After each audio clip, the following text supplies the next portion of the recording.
Sharma. Today we are going to do the 7th part of the story of मत्स्य अवतार. देखिए आज हम मत्स्य अवतार की स्टोरी का 7th पार्ट करेंगे. पिछले पार्ट में क्या हुआ था? राजा मनु को फाइनली पता चल गया कि फिश कौन है. उनको पता चल गया कि फिश जो है वो विष्णु जी ही हैं. तो विष्णु जी को देखकर वो बहुत खुश हुए. उन्होंने उनके आगे माथा टेका और उन्होंने पूछा कि बताइए भगवान मैं क्या करूं. अब आगे देखिए विष्णु जी ने जवाब दिया, I want you to build a big ship. मैं चाहता हूं कि तुम एक बहुत बड़ा शिप बनाओ. Take the seeds of all plants. उस शिप में तुम रख लो सीड्स मतलब बीज सारे पौधों के. The male and female of every animal. और हर एनिमल का एक मेल और एक फीमेल उसमें रख लो. And the 7 sages along with their families. और 7 ऋषि जो हैं, सप्त ऋषि जो हैं, उनको रख लो अपनी फैमिलीज के समेत. Take them all on the ship. इन सबको अपने शिप पर रख लो. The fish continued. जो फिश थी, विष्णु जी जो थे, उन्होंने कंटिन्यू किया बोलना, don't forget to bring Vasuki. क्या कहा उन्होंने विष्णु जी ने? वासुकी को रखना मत भूलना. द स्नेक गॉड ऑल्सो, जो है snake god. Manu nodded again as he watched the fish tear through the ocean to the other side. Manu राजा जो थे उन्होंने हामी भरी. नॉड करना क्या होता है? हाँ कहना. हाँ भगवान मैं ये करूँगा.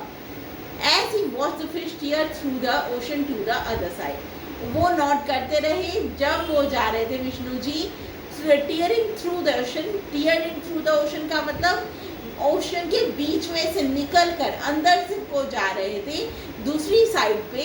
तब उन्होंने कहा हाँ भगवान मैं जरूर करूँगा. 1/2 of the fish work completed. देखिए आधा काम जो था, फर्स्ट हाफ जो था मछली के या विष्णु जी का काम, वो कंप्लीट हो गया था. The fish went to the other side to complete the other. देखिए जो फिश थी वो अदर साइड चली गई दूसरा काम कंप्लीट करने के लिए. For the incarnation, to complete the other reason for the incarnation. उनका जो मछली का अवतार हुआ था, उनकी जो सेकंड चीज थी करने वाली, वो करने के लिए वो जो थे वो चले गए Vishnu ji. On the other end of the ocean. कहाँ चले गए? ओशन की दूसरी तरफ चले गए. The fish saw Hayagriva guarding the Vedas. Fish ने देखा यानी विष्णु जी ने देखा हैग्रीव जो था गार्ड कर रहा था वेदास को. देखिए अब दूसरा काम इनका कौन सा था? एक तो था मनु को कहना कि तुम ये सब इन सबको फिर अपनी बोट में रख के ले जाना, और दूसरा काम था हैग्रीव से सारी नॉलेज वापस लेना. वो गार्ड कर रहा था वेदास को और ये विष्णु जी ने देखा. Seeing the huge fish Hayagriva got terrified. जब उसने हैग्रीवा ने इतनी बड़ी फिश देखी तो वो डर गया, टेरिफाई हो गया. However, no sooner than he had thought this, the fish attacked him. लेकिन जैसे ही उसने ये सोचा, फिश ने उन्हें अटैक किया. विष्णु जी ने उन पे अटैक किया. The fish was so huge and powerful. Fish जो थी इतनी बड़ी थी और पावरफुल थी. After a few brief and futile struggle, the asura was dead.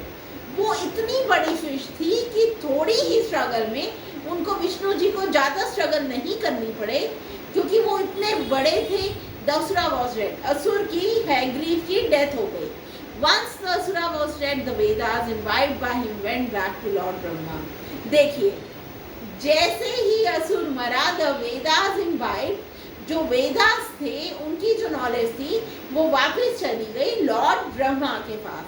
Who was still asleep, जो अभी भी सोए हुए थे. On the other side of the ocean Manu was building A ship. और ओशन के दूसरी तरफ मनु जो थे वो अपना शिप बना रहे थे. तो हैग्रीव को खत्म करना और मनु को नई बोट बनाने के लिए कहना, ये 2 काम विष्णु जी के थे जो उन्होंने पूरे किए मत्स्य अवतार बनकर, मछली का अवतार लेकर. So friends, I will continue the story in the next part. Thank you.